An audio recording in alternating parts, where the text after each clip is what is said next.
Hello, everybody. Hello. Welcome to the live stream. Hey, cool. All right. We're here. We're all arriving.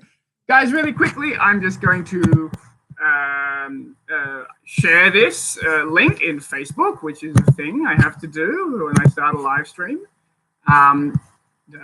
Posting. That's happening. So, guys, tonight or today or this morning, wherever you are, whatever time it is for you, we're going to do something really, really cool. We are going to be doing a breath holding workout all together, and I'm going to coach you through that breath holding workout. And as we do that, we're going to learn some new techniques to delay the urge to breathe and to control the contractions and the urge to breathe when they're happening. So we're going to use the workout to kind of like implement those techniques. Cool. All right. So that's all done. All the Facebook nonsense has been done. I'm closing all those tabs. See you later. Goodbye. I'm back here in YouTube. And here we are with live streaming. Hey, everybody. All right. So like I was saying before, we are going to do a breath holding workout right now. We are all going to hold our breath together. And I'm going to teach you some techniques which are going to help you to delay the contractions, so to postpone the period of time before you get contractions and the urge to breathe. And then when you start having contractions and the urge to breathe, we'll talk about a technique which helps you control them and stop the contractions from happening altogether. So that's what we're going to be doing tonight. Wow, everyone, hello Italy, hello Los Angeles, hello Tasmania, hello Greece, hello everyone. I mean, we got people from all over the world joining us here tonight. So I'm not gonna chat. We're just gonna get straight into it. So there are two techniques. Really quick, but just so you guys know, in about 10, 15 minutes, we're all going to be holding our breath together. So be ready for a breath holding workout. Be ready to do a CO2 table effectively. So guys, there are two techniques that we use here in this instance. The first one is a technique in which we can delay the contractions. I think the light is shining directly onto that, but that says delay contractions. So we're going to be, so the first technique is a technique in order to delay them, to stop them from coming on, or to hold your breath longer without experiencing any urge to breathe. Now, how do we do that? It's actually very, very simple. And keep in mind, I will be coaching you through this as we do our breath holds together, but I'll just explain briefly at the beginning now what those are. So to delay the contractions, what we need to do, there is always a period of time when the urge to breathe or the first contraction starts to build up, right? So let's say our maximum breath hold is 3 minutes and we get our urge to breathe at 1 minute 30. When you get to that 1 minute 30 mark, you'll notice that this feeling of discomfort starts to arise in your upper abdomen here. It starts to, just where your diaphragm is, you'll notice that it starts to contract a little bit and move. And you start to get that uncomfortable feeling of the urge to breathe.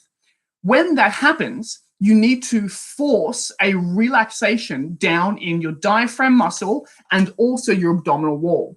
Now, the truth is that most of us don't have a huge control of our diaphragm muscle. We can develop it, but most of us don't have this ability to just control our diaphragm. It's an internal muscle that we don't have a huge amount of control of.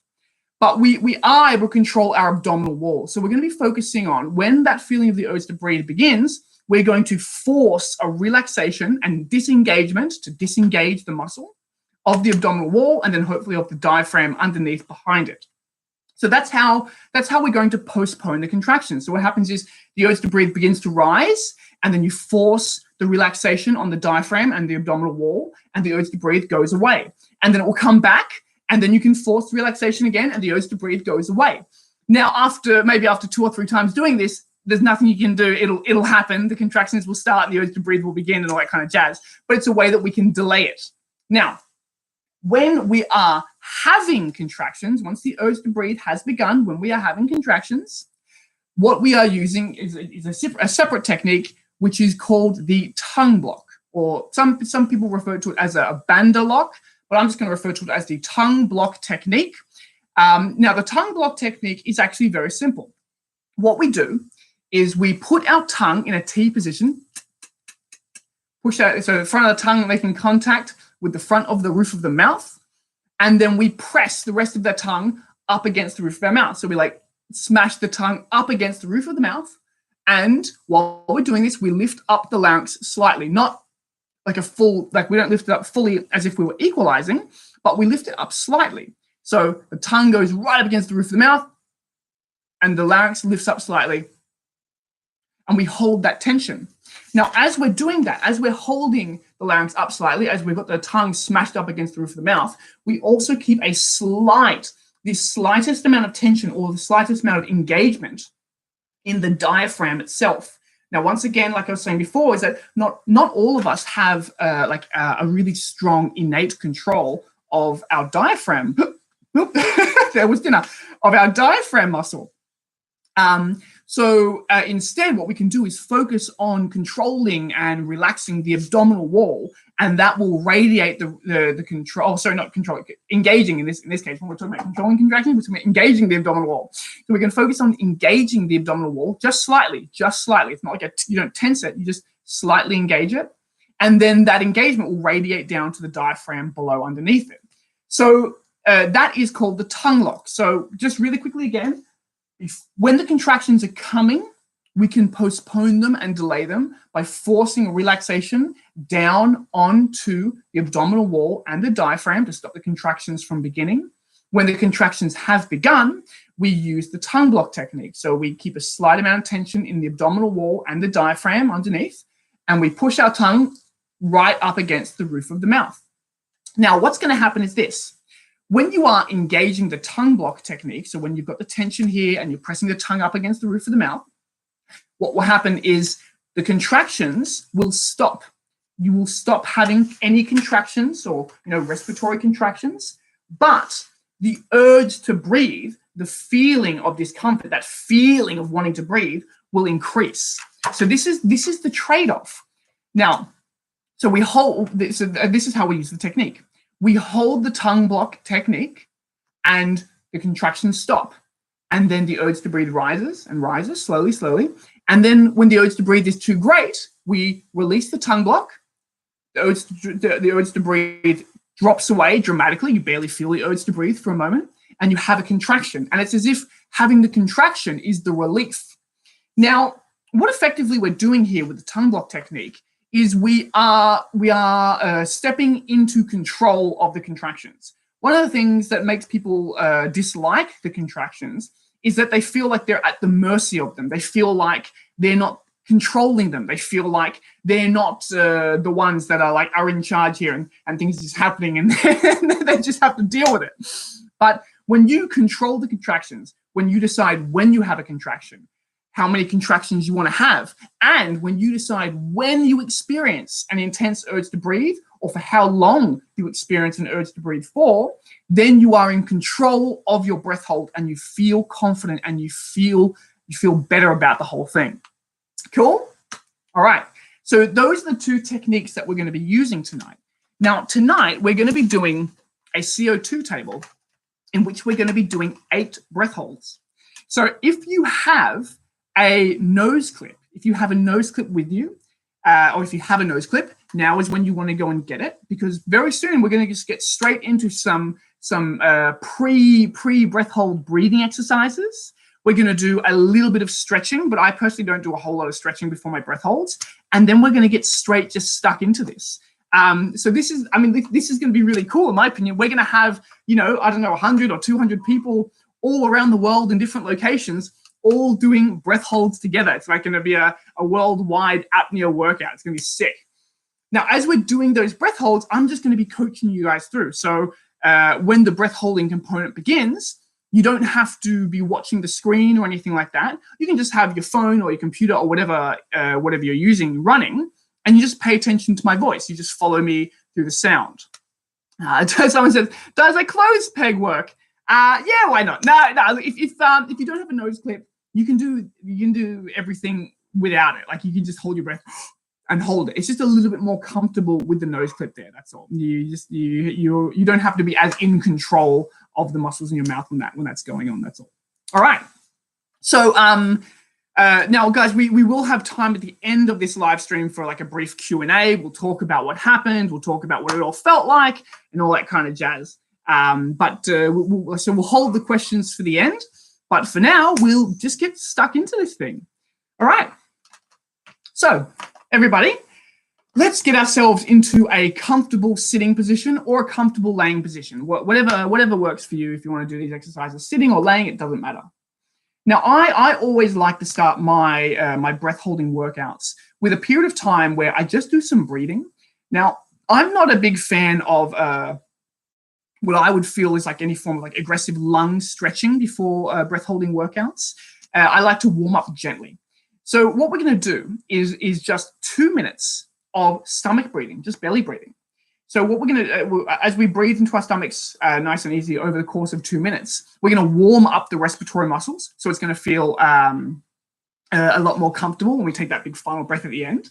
And then as it's going through, if you are not familiar with belly breathing, I'll coach you through that over the next 2 minutes. Cool. All right.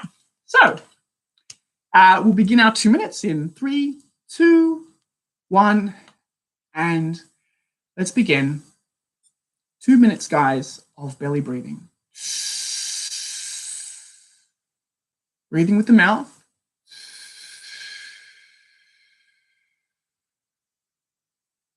As you inhale, you're going to push your stomach out, push out your abdominal wall.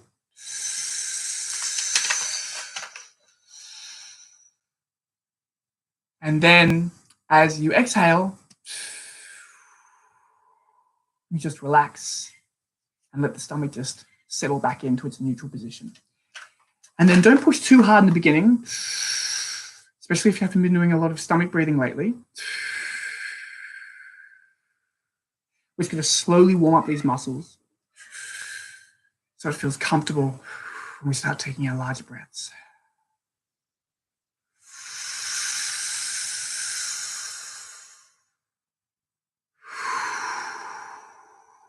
Nice. Nice and slow, slow and controlled.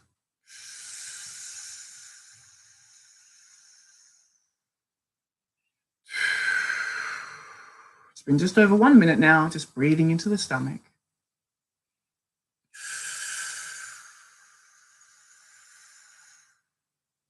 So we're going to, basically guys, just so you know, because I just had a few questions coming on the chat, we're going to keep all the questions to the end of the live stream. Right now, we're actually going to be going through a workout together. So I'm coaching you through a breath holding workout. Right now, we're just warming up for that. Breathing in to the stomach, warming up our diaphragm.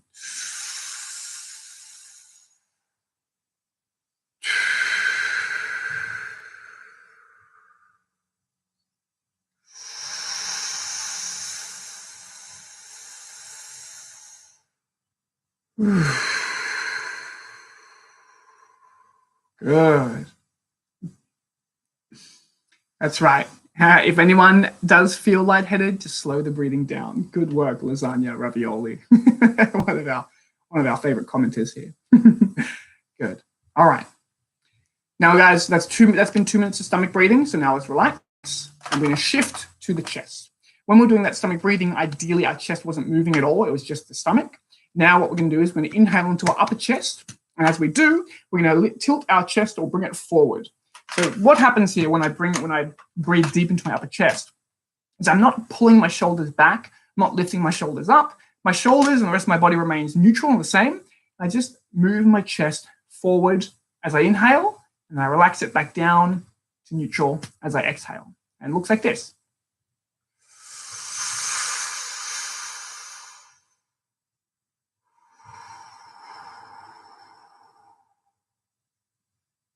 Just like that. So we're going to do 2 minutes of that.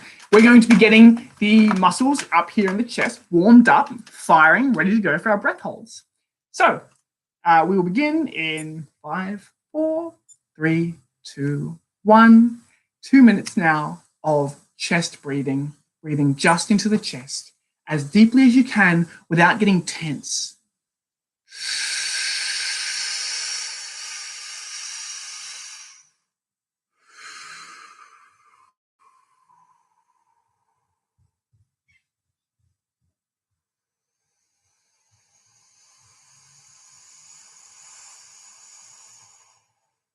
Good. Just keep going. Keep breathing into the chest. We're not breathing into the stomach anymore, just now into the upper chest. As we inhale, the chest comes forward. As we exhale, the chest relaxes and goes back to neutral. The limit of your inhale will be the limit of your relaxation. Once you can, once you're getting to the point where you'll notice at the end you'll start to like fight for extra air, it's that last little part. But in order to do that, you'll lose your relaxation. So we don't go to that point. We just inhale as deeply as we can while remaining totally relaxed. It's been 1 minute now, 1 minute of breathing just into the chest. And for anyone that has just joined us, we're actually going to be going through a breath holding workout right now. We're doing a CO2 table together, and we're going to be using some techniques. I'll be coaching you with some techniques as we go through that CO2 table, which will help you to postpone the contractions, so hold your breath for longer without experiencing the contractions, and then also control the contractions once they're there, to stop them when you want to stop them, to allow them to happen when you want them to happen. So it's all about total control. All right. Breathing into the chest.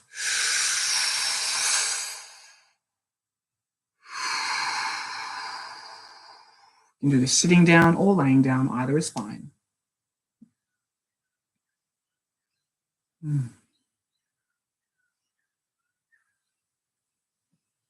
There's no such thing as doing this wrong unless you are getting really tense. Doing this shouldn't make you necessarily feel sleepy. It shouldn't make you necessarily want to yawn. It shouldn't make you lightheaded. There's no wrong way to breathe right now. We're just warming up the muscles. We're not doing any kind of controlled breathing. All right, so it's been 2 minutes. Now we're going to do 2 minutes of full breaths. We're going to fill up the stomach and we're going to fill up the chest. So what this is going to look like is we first inhale as deeply as we can to the stomach. And then when the stomach is full, we just move it up to the chest. And that's a full breath. So once the stomach is full, there's no need to hold the stomach out. There's no need to keep it pressed outward. You just let it go. And then you roll on into moving the chest forward and opening up, really opening up that chest cavity. All right. So first the stomach, second the chest. Let's do this for 2 minutes, warming up the respiratory muscles so that when we take our full breath and then hold our breath, we're not sitting there like uncomfortably full. Because if you don't do these kinds of warm-ups, what happens is you start your static breath hold, you take in a full breath, and you're really uncomfortably full, for at least a minute or two until your body stretches out. So if we do this, we don't run into that problem. Okay. So let's 2 minutes breathing into the stomach and chest, full breaths. We're going to inhale as deeply as we can while remaining relaxed. The limit of your inhale is the limit of your relaxation. So inhale, take in as much air as you can while maintaining all of your relaxation. Okay. 2 minutes.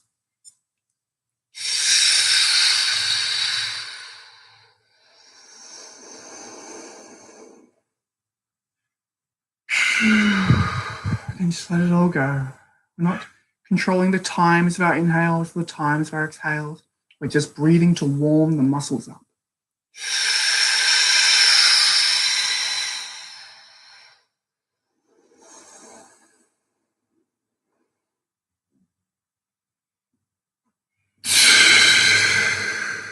Good. So we inhale as deeply as we can to the stomach.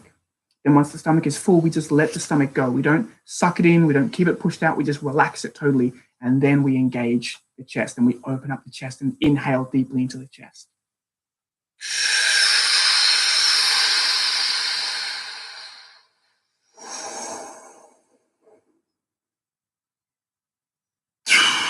And then we let it all go.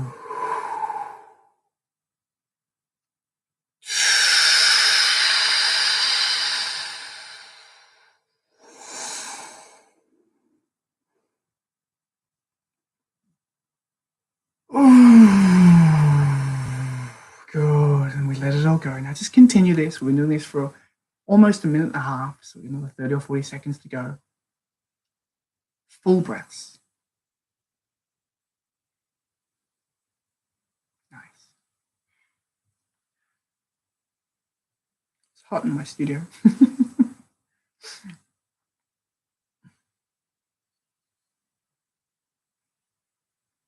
Keep breathing, guys. Nice and full. Fill up the stomach. When the stomach is full, relax the stomach and move on to the chest. Inhale as deeply as you can into the chest. Inhale as deeply as you can without losing your relaxation, and then we just let it all go.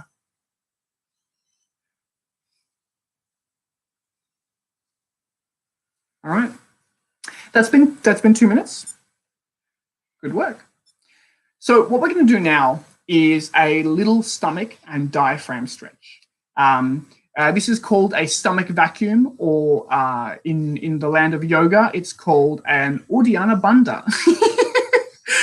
I like the word stomach vacuum, so I think it's a little bit more descriptive. So what we're actually doing here is, once again, just getting our diaphragm, because when we are having contractions and the urge to breathe, we have a lot of involuntary movement in the respiratory muscles here. We're just going to get the diaphragm moving. So we're going to do an exhale, a passive exhale. So you're going to just take a breath in, let it go. Don't force any air out. Don't at the end. It's a passive exhale. And then suck the stomach in.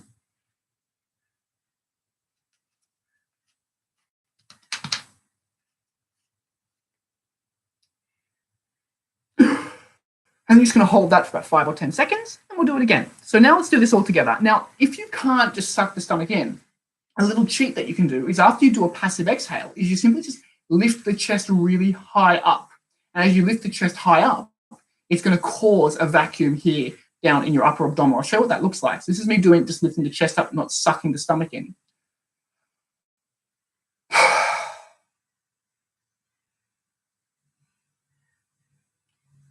So you can see I have a similar effect, not quite as pronounced or exaggerated as when I suck it in, but still the same effect. So let's do this all together. We're either going to suck the stomach in if we can do it, or we're going to just lift the chest up. So you can do sitting or standing, passive exhale.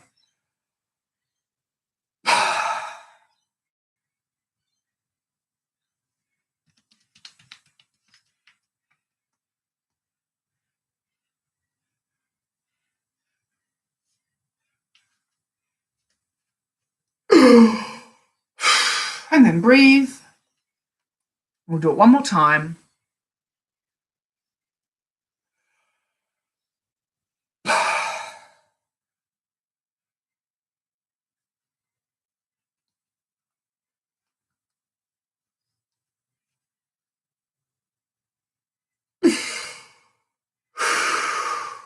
Gosh. Nice, guys. All right. Very cool. Now, this is obviously easier on an empty stomach, but everything to do with freediving is easier on an empty stomach. Okay. Now, guys, just keep in mind, if you haven't, if you're not very experienced with freediving, if you haven't done freediving courses and all these kinds of things, and you're struggling, if you're having a hard time maybe differentiating between the stomach and the chest, if you're having a hard time controlling all of this stuff, that's totally fine. It's not an issue to go along with this exercise that we're going to do for me tonight, for you in the morning, I don't know, and get as much out of it as you can. You don't have to be doing everything perfectly to get the value. So I'm just encouraging everyone to go along and do this all together. Someone says, I just blacked out. That's not true. Okay. Now, guys, we're about to get to the time where we're actually going to start holding our breath. So what we're going to do here is, it is actually safe to, on your own, lay down on a floor, in a bed, lay down on your couch, and hold your breath. What you want to check just before you do this is you want to make sure there's nothing around you, which, if you do become unconscious, not that I think any of us are going to, but if you do black out, there's nothing around you that could become an obstruction. I think my charger popped out. There we go. So you don't want to be doing this on your bed and there's a plastic bag next to you or something like that, right? So you just make sure there's no obstructions around you. Make sure you're in a safe place. Someone's asking me, how frequently should we do this? Guys, all the questions about how often should we do this, all this kind of stuff, we're going to hold those to the end, just because if I answer them all now, then we're going to have to stop the flow of the workout. So we're all getting ready to hold our breath now. So everyone, let's get ready. Now, really quickly, how should we be breathing before we hold our breath? The really simple answer is you should not be trying to control your breathing. You should be doing what's called tidal breathing.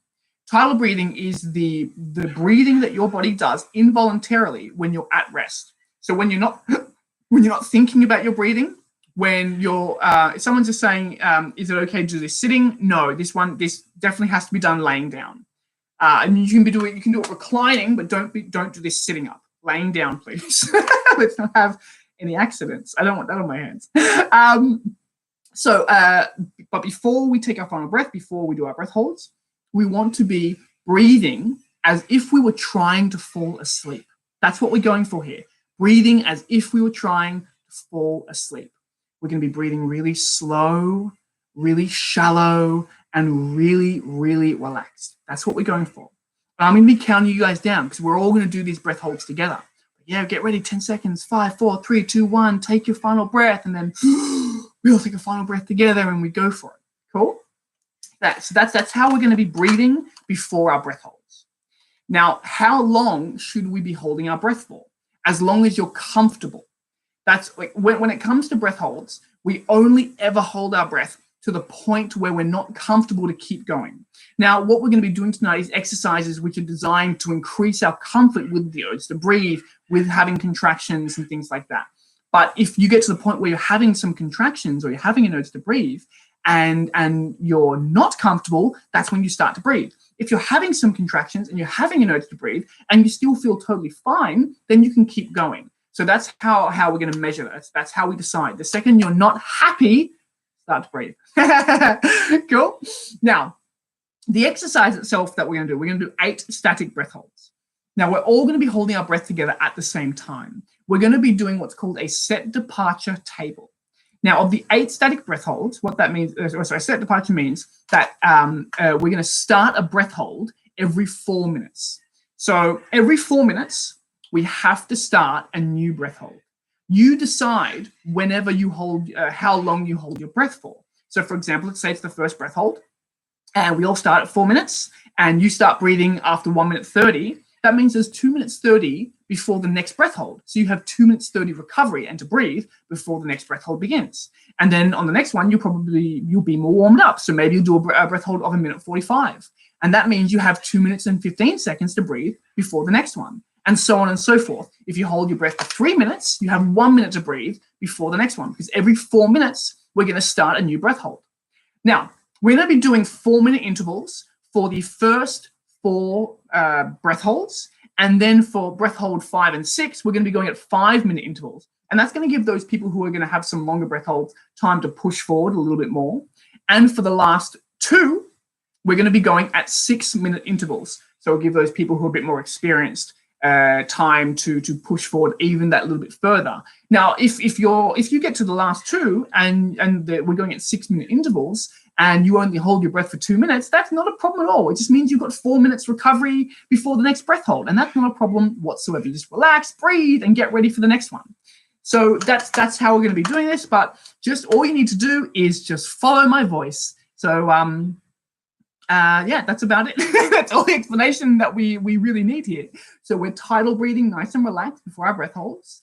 In the first, I'm going to talk you through this as the breath holds go, but for the first breath hold, try not to do any hyperventilating before we take our final breath. So don't do any big breaths or anything like that before the final breath. Just tidal breathing, slow, relaxed, shallow, and then full breath and hold. All right, let's do this. Everyone holding their breath together. We've got 250 odd people in the live stream right now. We're going to be holding our breath all together. This is going to be epic. Okay. So guys, lay down somewhere comfortable.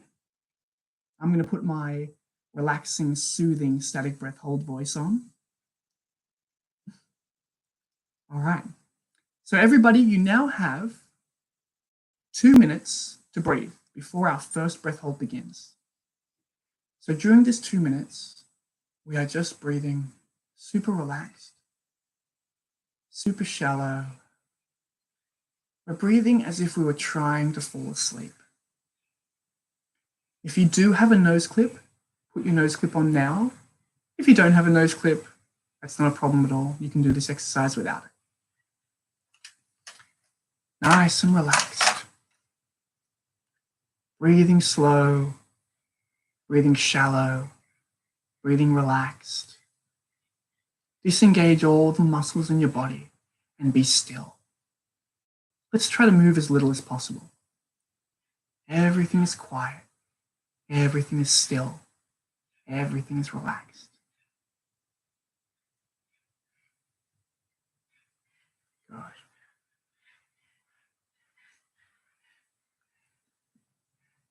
It's been 1 minute, so we have 1 minute now until our first breath hold begins. We're still focused on just breathing slow and relaxed, getting ourselves into a nice, relaxed mental state. Just enjoying laying down, doing nothing.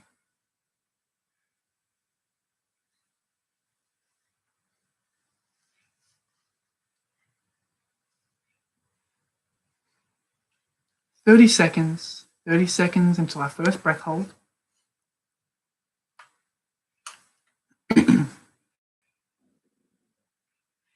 20 seconds.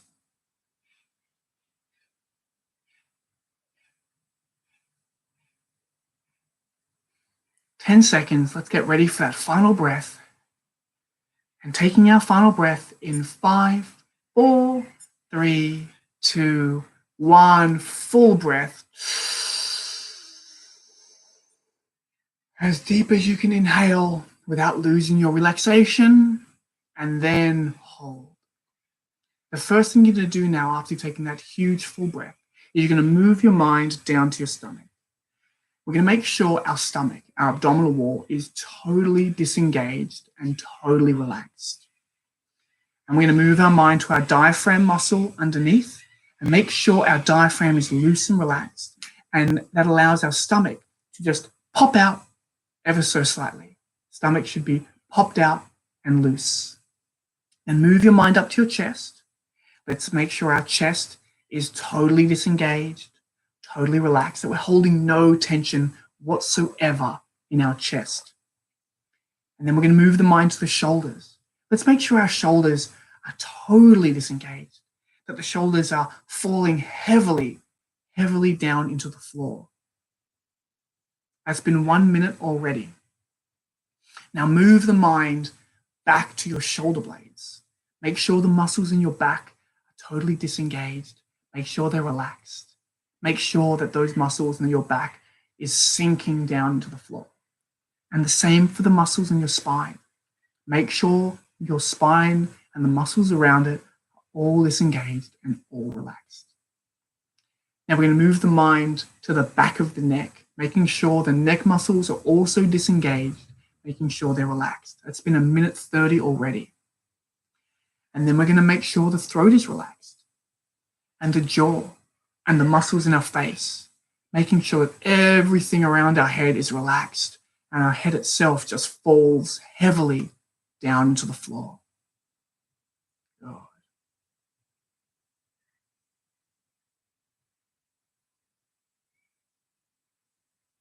That's been 2 minutes now.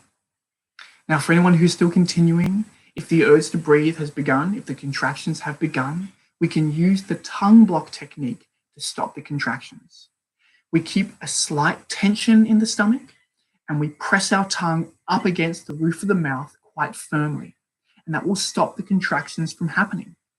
It will increase the urge to breathe, but the contractions will stop. And when you want to have a contraction and relief from the urge to breathe, that's been 2 minutes and 30 seconds. You let go of the tongue block, have a contraction, and have relief from the urge to breathe.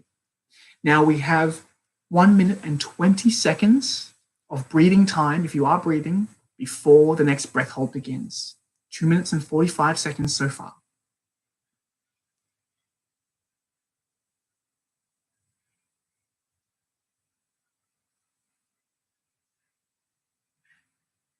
Good. That's been 3 minutes, so we have 1 minute to breathe before the next one. After we do our recovery breathing, after our breath hold, we slip straight back into tidal breathing, breathing relaxed, soft, shallow.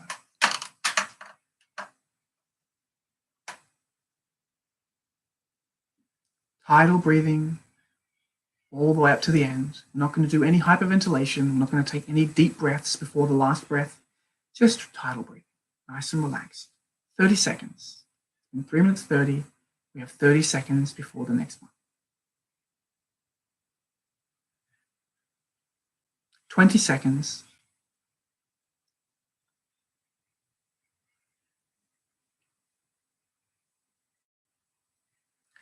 10 seconds, getting ready for that final breath. And 5, 4, 3, 2, 1. As full as you can inhale without losing your relaxation. And then hold. And we're going to move the mind straight down to the stomach, making sure the stomach is totally disengaged and totally relaxed. And the diaphragm as well. We're going to make sure the diaphragm is also totally disengaged. No tension in the diaphragm. Let the stomach just pop out a little bit. Let's move our mind down up to the rib cage, totally relaxing the muscles in our rib cage. Move the mind up to the chest, relaxing the muscles in our chest. No tension whatsoever. We're then going to move our mind to our shoulders, making sure our shoulders are holding no tension. Sometimes we can keep tension in the shoulders after the final breath. We're going to relax everything. It's already been 1 minute, guys. If you are feeling the beginning of an urge to breathe, remember that if we force the relaxation down onto our abdominal muscles, if we force the relaxation down to our stomach and to the diaphragm underneath, we can push the urge to breathe and the contractions away. We can postpone them. That's what we're focusing on now in the earlier stage of the breath hold, is total relaxation of the diaphragm and the stomach. It's already been 1 minute 30, which gives us 2 minutes 30 to breathe before the next one if we are breathing. Everything is relaxed.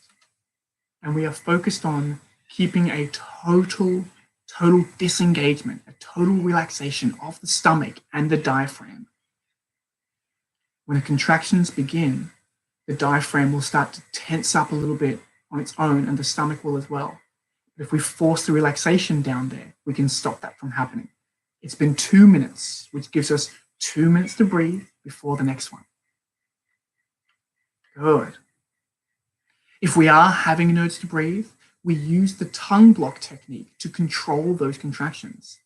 Apply tension to the stomach and the diaphragm, push the tongue up against the roof of the mouth, and the contractions will stop. As the contractions stop, the urge to breathe will increase. It's been 2 minutes and 30 seconds, giving us 1 minute 30 to breathe. The urge to breathe will increase and increase and increase, and when it's increased too much, you don't like it, you let the tongue block go, you'll have a contraction and you'll have relief from the urge to breathe. You are in total control of how much of an urge to breathe you experience, 2 minutes 45, and you're in total control of when you experience a contraction. Good, guys. All right, that's been 3 minutes. Now, we should all be tidal breathing, getting ready for the next breath hold. What we're going to do before the next breath hold is some controlled hyperventilation. So this time, when I say 30 seconds, you're going to take in an 80% full breath and then let it go. We're going to do three of these only before the final breath. I'll breathe along with you so you can hear me breathing. You can breathe with me. All right, so this is breath hold number 3. And 30 seconds. Almost full. And a relaxed passive exhale. 20 seconds.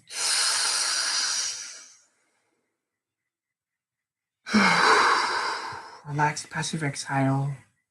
10 seconds. And 5, 4, 3, 2, 1. Full breath. And hold. And relax. Take your mind down to your stomach straight away. And we're going to relax everything in the stomach. The bottom of the stomach, the top of the stomach, The diaphragm underneath below is also relaxed, and our stomach pops out a little bit loose. The rib cage is also disengaged and relaxed from holding any tension there. And we're not holding any tension in our chest as well. Let's move the mind now to the shoulders. Let's make those shoulders totally disengaged and totally relaxed. We're not holding on to any tension there from the final breath. We're going to move the mind now around the back to the shoulder blades. Let's let all the tension in our upper back there, in our shoulder blades, let's let it go. That's been 1 minute already. Our shoulders, our back, they should be falling heavily, sinking down to the floor. The muscles in our spine should also be totally disengaged and totally relaxed. Sinking, sinking, sinking down to the floor. Let's move our mind up to the back of our neck, the muscles in the back of our neck. And let's disengage those. Let the muscles in the neck sink. It's been 1 minute 30 already. Let them sink down to the floor. If you feel the urge to breathe or the contractions starting to come on, now is when you force the relaxation down to your stomach, down into your diaphragm to stop them from beginning. Let's make sure the muscles in our throat are also disengaged and relaxed. The muscles in our jaw, muscles in our face. Let's make sure our head just sinks into the floor, totally relaxed and totally disengaged. It's been 2 minutes already.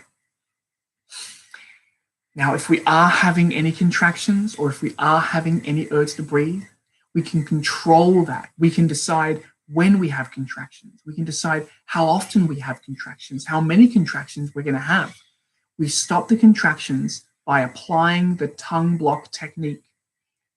And then when the urge to breathe is getting too bad, we release the tongue block technique and let a contraction roll through and move.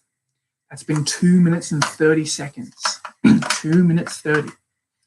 If we are breathing, we have 1 minute 30 to breathe before the next one.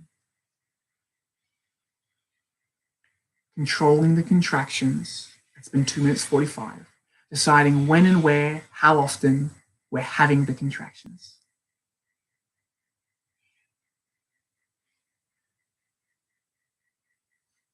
Good. That's been 3 minutes, which gives us 1 minute to breathe before the next one. Now, after we start to breathe from our breath holds, we do our recovery breathing, 3 nice, deep, strong breaths, and then we shift back to our relaxed, slow, soft, gentle, tidal breathing. Breathing as if we're going to fall asleep. And then when I say 30 seconds, we're going to do our hyperventilation breaths all together. All right. And 30 seconds till the next breath hold number 4.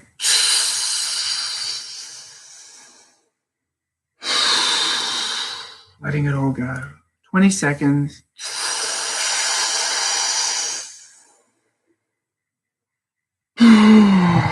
Relaxing, relaxing, relaxing. 10 seconds.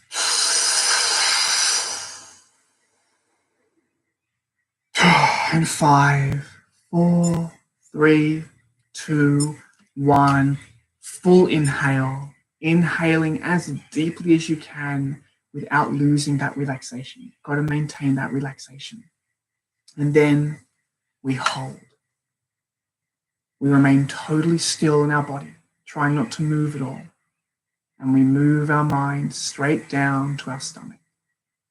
We make sure that stomach is totally disengaged and totally relaxed.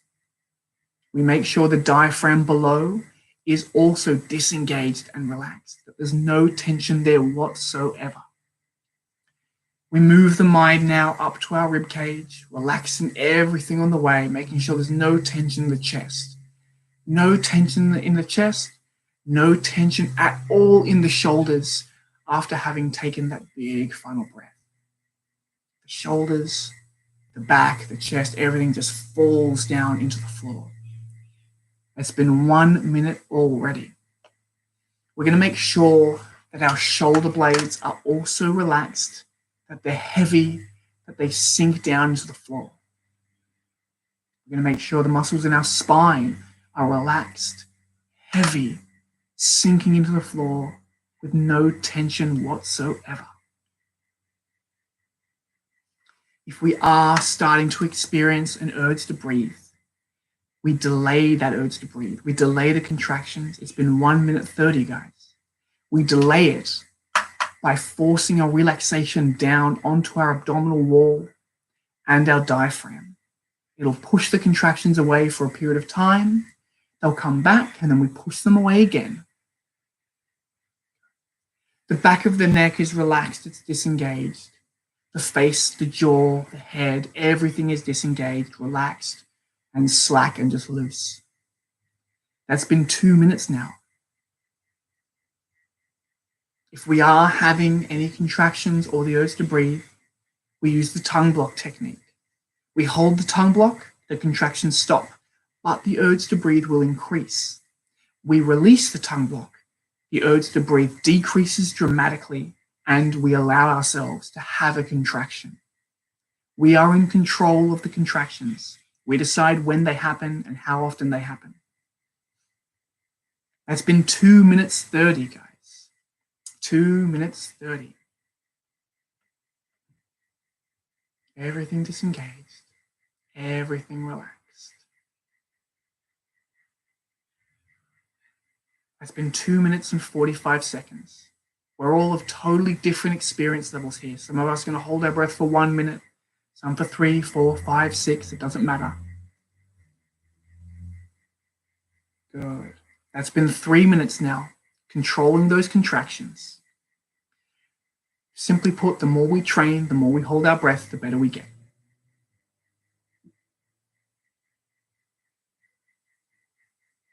All right, guys.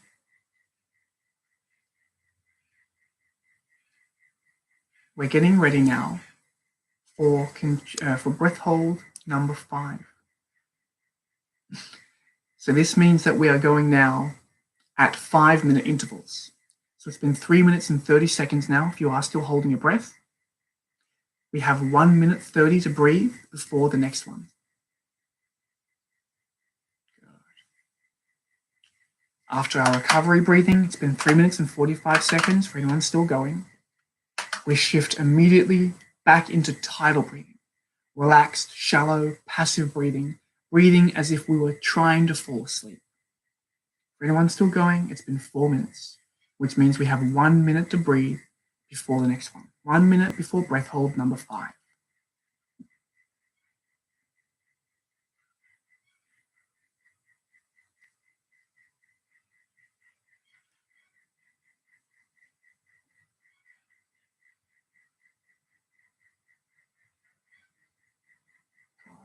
Relaxed, shallow, trying to be as absolutely still as possible. And now we have 30 seconds. Hyperventilation breath 1. 20 seconds. Deep breath and then let it go. Last one.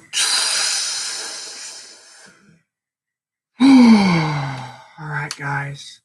And 5, 4, 3, 2, 1. Full breath, deep inhale, fill up the stomach, fill up the chest, and hold.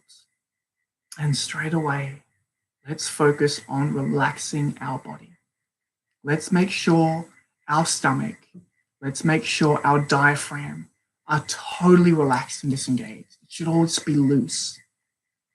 Let's move the mind up through the rib cage, relaxing everything on the way to the chest. The chest should have no tension whatsoever. It should be totally relaxed and disengaged. The shoulders as well, no tension whatsoever. Everything just sinks, sinks, sinks down to the floor. The shoulder blades are loose. The shoulder blades have no tension. The upper back has no tension. The spine and the muscles running along the spine are loose and disengaged. That's been 1 minute already. The muscles in the back of the neck are also loose and disengaged. And so are the muscles in the front of the neck, in the throat. And this allows the head to just sink heavily down to the floor. and we are totally still and not moving. The muscles in the jaw, the muscles in the face are all disengaged. They're all totally relaxed. And now it's been 1 minute and 30 seconds.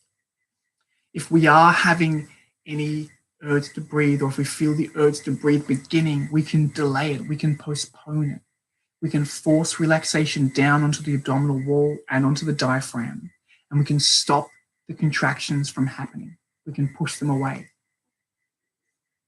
Focus on keeping a total relaxation of the diaphragm and the abdominal wall.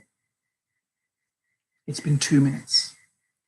2 minutes, which means we have 3 minutes to breathe before the next one. So we're going at 5-minute intervals now. Eventually, the contractions will begin. We won't be able to keep stopping them. But when they do start to happen, we can control them. So if we want to stop the contractions entirely, we use the tongue block technique. We keep slight tension in the abdominal wall, we keep slight tension in the diaphragm, and we press the tongue up against the roof of the mouth, and that stops the contractions. That's been 2 minutes 30. As we stop the contractions, the urge to breathe increases. But then, when we want to release the urge to breathe, when we want the urge to breathe to go away, we just let go of the tongue block, have a contraction, and the urge to breathe disappears. That's been 2 minutes and 45 seconds.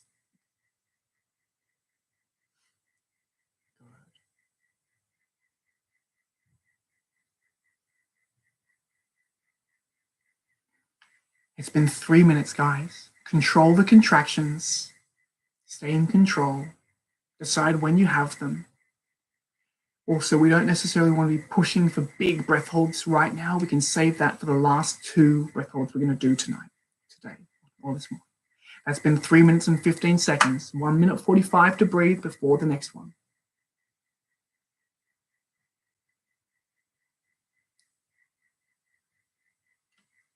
That's been 3 minutes and 30 seconds.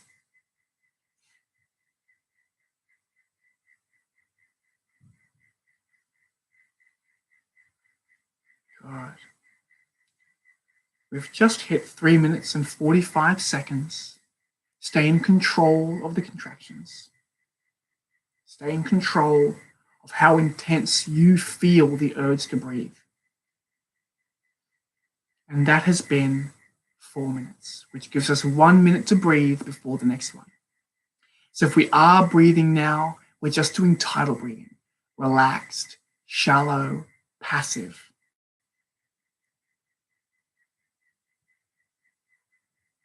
(4:15) for anyone still going.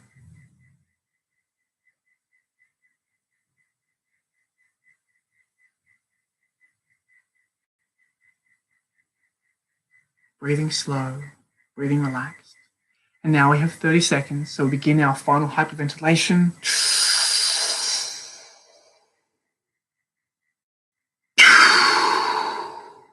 20 seconds.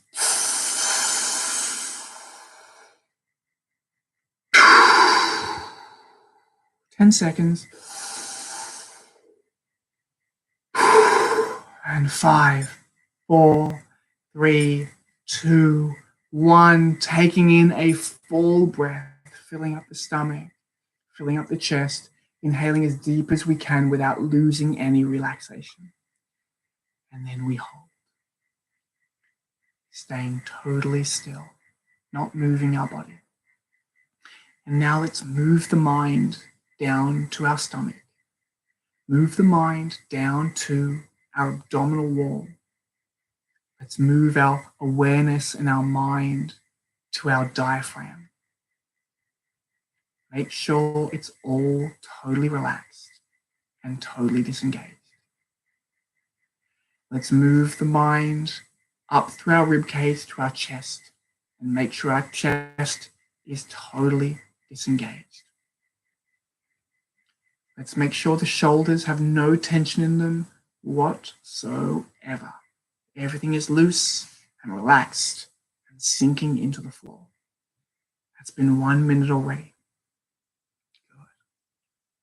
Now, I know it can be quite tricky if we have no experience with the tongue block technique to use it. It's a technique that we get better at with time. And if you've never done it before, you shouldn't expect yourself to master it or even get a necessarily a great handle on it straight away. But the more you practice, the better you're going to get. The better you're going to be, the more control you're going to develop over your contractions using this technique. Right now, we're just learning. It's been 1 minute and 30 seconds, 1 minute 30 already. Let's make sure the muscles in the back of the neck are totally disengaged and totally relaxed. Let's make sure the muscles in the upper back, in the shoulder blades, are disengaged and loose and relaxed. Let's make sure the muscles along the spine are disengaged and they're heavy and they sink down into the floor. That's been 2 minutes already, guys. 2 minutes already. We're going to be going at a 6-minute interval for these last two. So we have 4 minutes to breathe before the next one. Let's make sure the muscles in our throat are also disengaged and relaxed. Let's make sure there's no tension in the muscles in our face. Let's make sure everything is loose and slack. Good. That's been 2 minutes and 30 seconds. Now, if we are experiencing an urge to breathe, we can control the contractions with the tongue block technique. We can only use the tongue block technique 245 once the contractions have begun. Once the contractions have begun, we use the tongue block. When the contractions have not begun, we use the relaxation. That has been 3 minutes. If we're still holding our breath, stay in control of the contractions using the tongue block. Apply a little bit of tension to the abdominal wall and the diaphragm and press the tongue up against the roof of the mouth. That will stop the contractions, but increase the urge to breathe. That's been 3 minutes 20. And then when we release the tongue block, the urge to breathe decreases dramatically and we allow ourselves to have a contraction. Good. That's been 3 minutes and 30 seconds. 2 minutes 30 to breathe before the next one.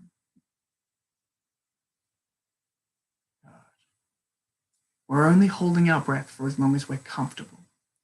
Holding our breath in these exercises, it's never about just how long we can hold our breath for. That's been 3 minutes 50. It's about how long we can hold our breath for with total relaxation.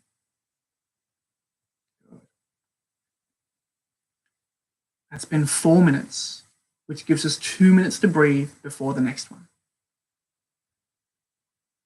2 more breath holds to go. And then if anyone has any questions, we'll have time for a Q&A. That's 4:15. Control the contractions. Use the tongue block. Decide when you have them. Stay relaxed. Try not to tense up. That's been 4 minutes and 30 seconds, which gives us 1 minute 30 to breathe before the next one.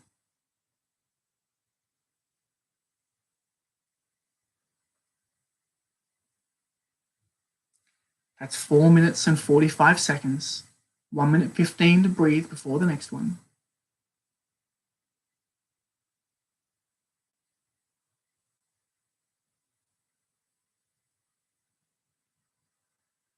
And that's 5 minutes. We have 1 minute to breathe before breath hold number 7.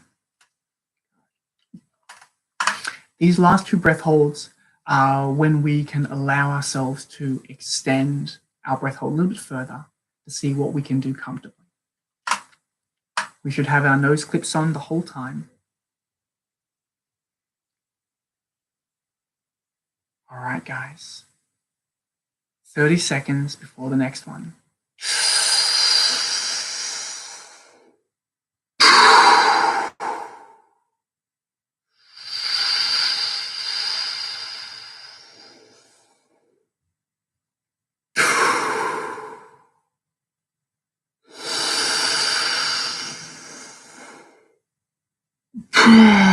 Ten seconds.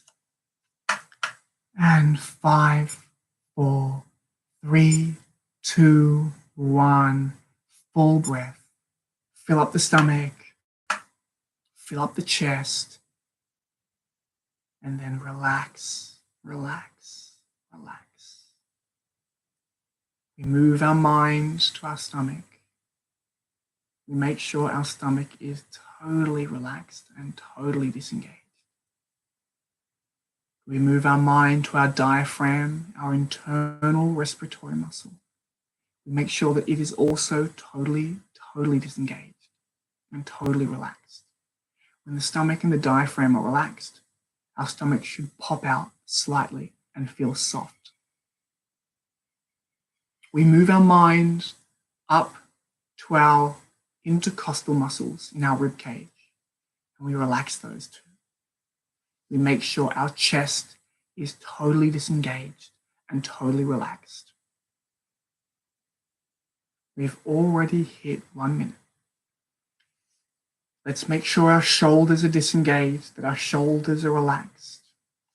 Remember that if we do feel the urge to breathe, or if we do feel the contractions beginning, we force relaxation and a disengagement of the muscles down to your stomach and your diaphragm.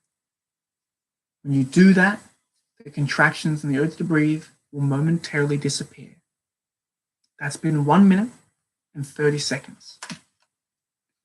Now, eventually, we won't be able to stop them. Eventually, they'll come regardless. And then we use the tongue block technique, which is keeping tension in the stomach and pressing the tongue up against the roof of the mouth. But when we're not having contractions, it's all about relaxation.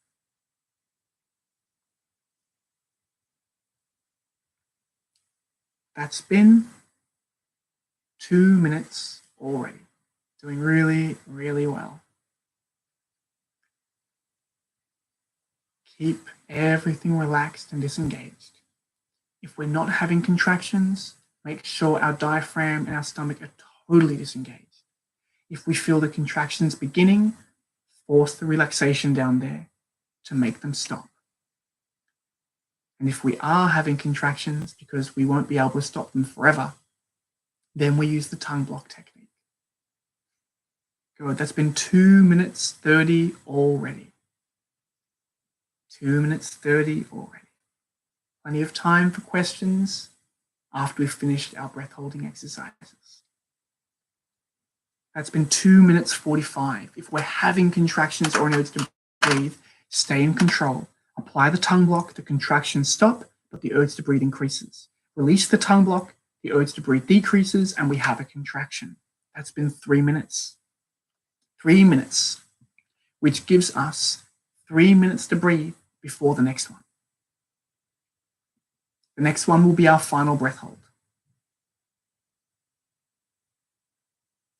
That's 3:15. Keep the entire body still, keep the entire body relaxed. If we're breathing, we stay still. If we're holding our breath, we stay still. There's a huge benefit to stillness. That's been 3 minutes and 30 seconds.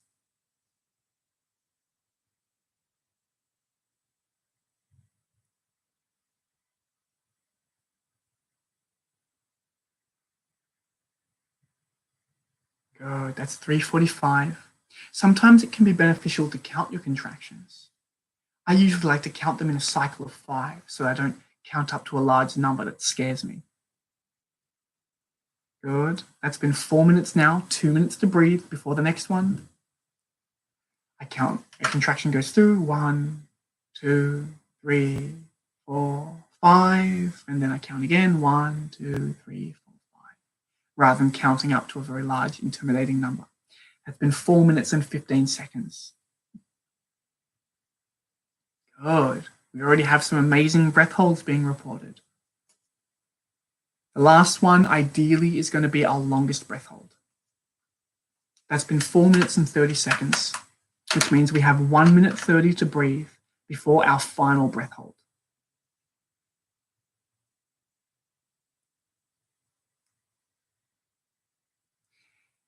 Four minutes and 45 seconds.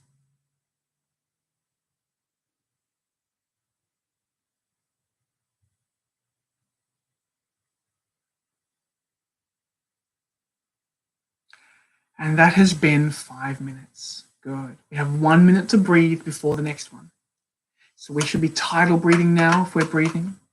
Relaxed, shallow, passive, slow breathing. Breathing as if we were trying to fall asleep.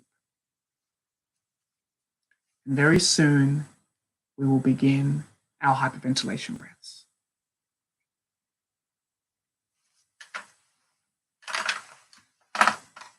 And 30 seconds left.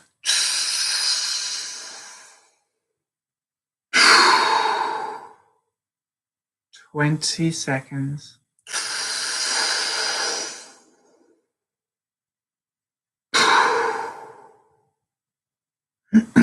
Last hyperventilation breath.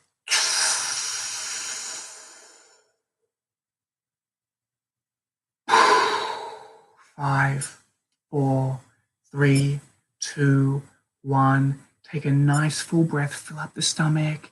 Fill up the chest as much as you can while remaining relaxed. This is our last breath hold.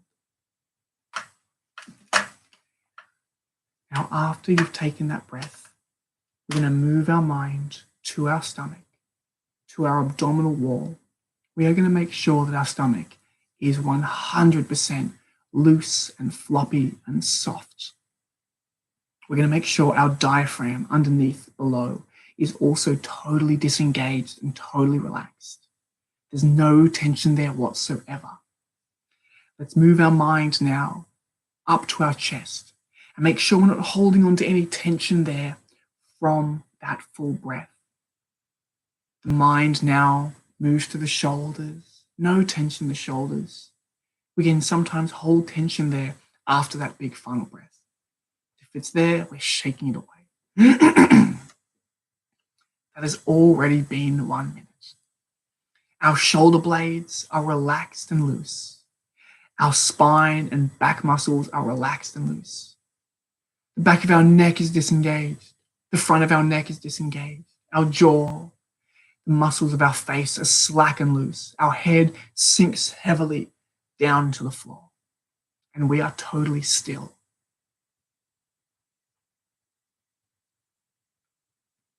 It's been 1 minute and 30 seconds. Doing really, really well. We are controlling any urge to breathe we might have. We're pushing it away.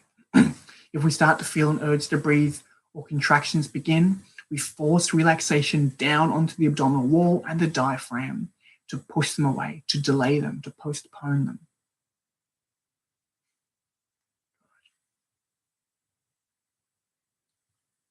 That's been 2 minutes. We are totally focused on our physical relaxation. We are totally focused on every single muscle being 100% disengaged and relaxed. No tension whatsoever.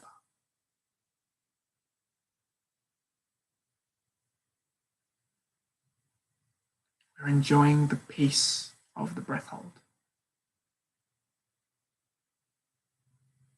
It's now been 2.5 minutes. If we haven't had any contractions or the urge to breathe, we're still using our relaxation to keep them away. But if we have begun having contractions and the urge to breathe, we keep some tension in the stomach and then push the tongue up against the roof of the mouth to apply the tongue lock. And when we do that, we stop the contractions. But the urge to breathe increases. That's been 3 minutes. Then we release the tension in the stomach, we release the tongue block, and the urge to breathe will decrease and we'll have a contraction. As opposed to letting the contractions constantly move through us, we control them. We stop them, we start them, we stay in control. That's been 3 minutes and 15 seconds. Good. Good.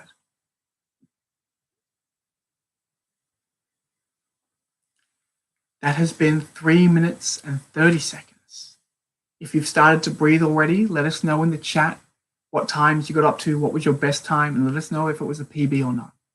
If we're still going, we are staying focused on controlling our contractions, experiencing the urge to breathe when we want, experiencing contractions when we want.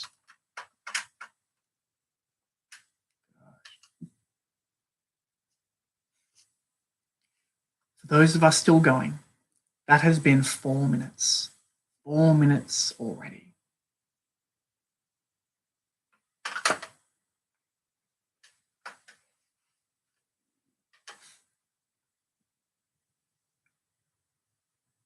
for 15. We're holding our breath for as long as we can while remaining totally relaxed. Good, guys. That's been 4 minutes and 30 seconds. I'm seeing some amazing times posted up in the chat. Let us know what you got.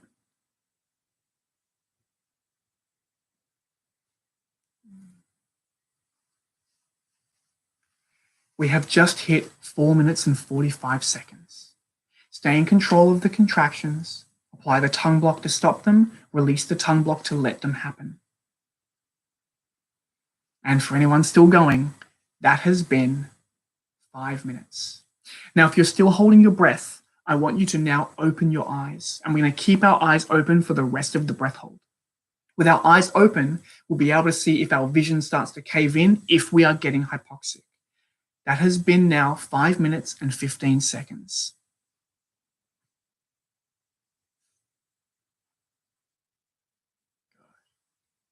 Keep the eyes open.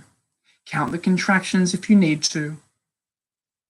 That's been 5 minutes and 30 seconds. Now, for anyone that is still going, we're going to start breathing at 6 minutes. We're not going to go beyond 6 minutes.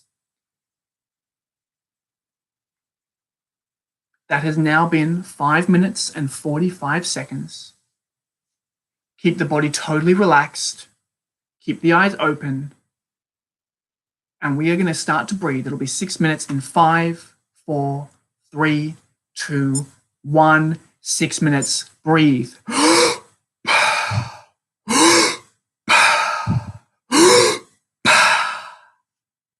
Good stuff. All right, guys, there was our exercise. If you're still recovering, if you're still breathing, take your time, slowly move the body again, and let's get back together. So guys, how did everybody do? Did anyone exceed their expectations? We've had some pretty phenomenal times being posted up. People right now, we have Alessio that says, I did 4 minutes and 45 seconds my first time, which is just amazing. Here we go. Went from Dominic Barbas, went from 1:30 to 2:30. Still felt good after. Just peed in my wetsuit. Very, very good. Wow, Brandon, 5:45 today. Good stuff, man. Very, very good. Cool. All right. So, guys, we now have time for our questions, because I know there are a lot of questions being fired off in the chat while we're doing our workout. Before we do, I do want to say that I do run these workouts. We run a total variety of workouts, different ones every week. I run them every Monday, Wednesday, and Friday for everyone and anyone that is supporting me on Patreon. On Patreon, you can pledge or donate whatever the hell you want.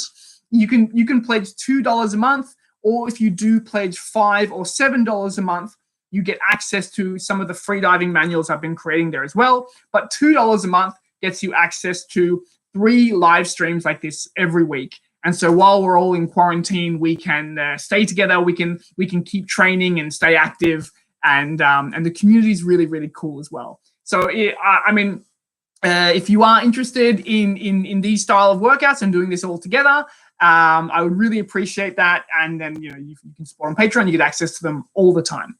Three a week, every week, all the time. Cool. All right. So, guys, I'll put the link to that in the description down below. It's basically www.patreon, Patreon, Patreon, patr.com/Adam Freediver.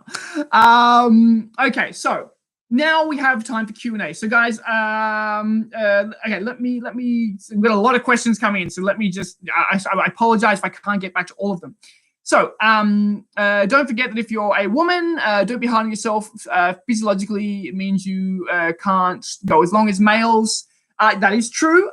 Men can hold their breath longer than women. Men have bigger bodies. Men have bigger lungs. That's just the way it is. We also store more oxygen in our bodies because our bodies are bigger. So there's nothing wrong with a slightly shorter breath hold.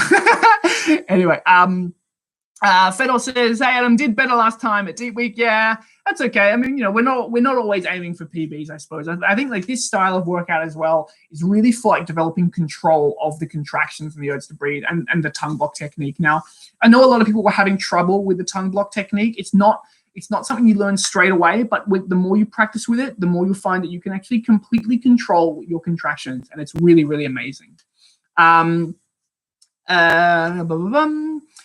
Okay, so Ryan Robson, why are O2 tables so much harder than CO2 tables?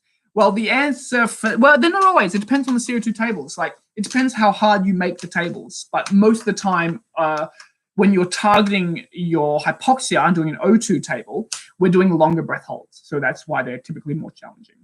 Well, I just got to say here, we have Bamalino just said he went from, or she went from, 230 to 520 today, which is a monster leap. That's phenomenal. Okay. Tassos says, if I didn't have any contractions at all, what does that mean? So my question to you is, how long did you hold your breath today? So Tassos, let me know how long you held your breath, and then I'll be able to give you a better answer for that. Is 14 too young to practice freediving? 14 is not too young to practice freediving, but at the age of 14, your lungs and your heart are not fully developed. And so anyone that is basically below the age of 16, if they're diving with me at least, I don't let them go deeper than 10 meters or 30 feet for those in the US. So that, you just have to be careful not to place yourself under too much pressure because your body, your organs are still developing, that's all. And in general, just don't go hard. Be easy, go relax. There's plenty of time to progress as the years go on. Okay, Benjamin Lim. Adam, when I try to relax my belly and chest, I feel, I got too many questions. That one's disappeared. When I try to relax my belly and chest, I feel more tension on my vocal cords in order to not let the air out. Am I doing something wrong? No, not necessarily. When everything is relaxed, if you have full lungs, you will feel a lot of tension up here in the vocal cords. That's just because there is a lot of air in here that's trying to find somewhere to escape. Totally normal. You will get accustomed to that feeling in time. What will happen is your respiratory muscles will become more flexible, and they will be able to expand outward further, which will take some of the pressure off your throat. So totally normal. It's just a part of the process. That's all. All right. I had a full stomach, got close to 2 minutes, says Ali. Good work. I mean, look, this is obviously easier with an empty stomach. Good. All right. So I was supposed to relax my whole throat. I was trying to keep my glottis closed as if I was in the water. I was practicing without a nose clip. Yeah, so if you're practicing without a nose clip, you have to keep the glottis closed, because if you open it up, the air can so easily escape out the nose. So it's more challenging to practice without the nose clip, but you can alternate. So like you can spend half of the breath hold with the glottis closed, using the glottis or the vocal cords, vocal fold, to keep the air in the lungs. And then when the vocal fold or the glottis gets tired, you relax it and let the air move into your mouth and nose. Now, if you've got a nose clip on, it'll all just get pushed up into your nasal cavity, and then you can relax more. But without the nose clip, you can't relax as much. So it's a little bit more challenging. Lasagna Ravioli, who has the best name in all of YouTube. Can you clarify hyperventilation breaths in water before going for a dive? Okay, those hyperventilation breaths are something that we can use if we need to for static breath hold. When we're diving, it's best not to use the hyperventilation breaths. Now, I'm not saying that you can't. You can use 3 hyperventilation breaths before a dive. That is technically, or at least the way I view it, to be okay. But you have to know your body. So like we all have a different sensitivity to carbon dioxide. Like, some people get the urge to breathe really early. Some people get the urge to breathe really late. We also all have a different sensitivity to hyperventilation. Some of us will do 3 hyperventilation breaths and it does very little to our body. Some of us do 3 hyperventilation breaths and it has a dramatic effect on our body and we black out very, very early. So it's important to, okay, let me rephrase this. If you have trained with an instructor and your instructor has cleared you to use some form of controlled hyperventilation breaths like we did tonight, then you can continue to use those in the water. If you have not trained with an instructor, so you haven't had someone look at you, watch your body as you dive and make an assessment on your body and how it works, then we do not use those hyperventilation breaths. Tonight, doing dry breath hold in this environment, it was safe. But in the water, it's not as safe, or at least I can't make a general rule that applies to everyone. If I dive with you, if I get time to train with you, then I can make the assessment for you, but not here over the internet with so many people, all at once. That's all. Okay, cool. So I had coffee before my breath hold, so I only. Oh, okay. There's a lot of comments that come in. I apologize if I missed some of these guys because I'm struggling to keep up with the amount. So I apologize for that. Did Tassos reply to us? Tassos 240. Well, Tassos, if you got to 240 and you did not have a contraction, then you have a great tolerance to CO2. And my question is, why didn't you go longer? No, you can go longer the next time. So Tassos, at 2 minutes 40, now I ask you again, even though you weren't having contractions, did you feel uncomfortable, like a desire to breathe? Did you feel an urge to breathe? Because sometimes we actually, it's interesting, we actually control where we have contractions. Like I said, we can move them around. You can have contractions so that your lower rib cage moves. You can then move the contractions so things are moving in the upper rib cage, and you can move the contractions so you stop everything in the thoracic cavity, and you actually get like it's the tugging in the throat, like an urge to swallow constantly. All of those are the same thing, but a person can actually direct where they experience these involuntary muscle spasms. So maybe that's what was happening to you. I'm just guessing. Otherwise, you let me know if you experienced any urge to breathe or not. All right. So Kyla Godfrey, we saw a lot of Kyla's comments in the chat. I'm trying so hard to relax, but I feel like I'm doing it wrong. Well, Kyla, given that you were writing comments to me almost every single breath hold, I'm going to say that you weren't laying down, relaxed, focusing on being still and chill and not moving. That's all. Like relaxation is a skill. Relaxation is something that we get better at with time. It's something that you just get more experience with, and you can be still and you can be calm and sort of like not be stressed in the mind for longer and longer periods of time. So don't feel bad if you felt like you struggled with relaxation. Relaxation is a skill that we get better at as time goes on. So, we all have a starting point and we just move on from there. All right. Can you describe a contraction? Is it very subtle or very obvious? I'm not sure if I had any. Breath holds were from 2 minutes to 3 minutes 45. So a contraction is an involuntary muscle spasm, usually in the lower intercostal muscles in the rib cage down here. They go out to try to force us to inhale, or they can contract inwards to try to force us to exhale. We can also feel it as a tugging in the throat.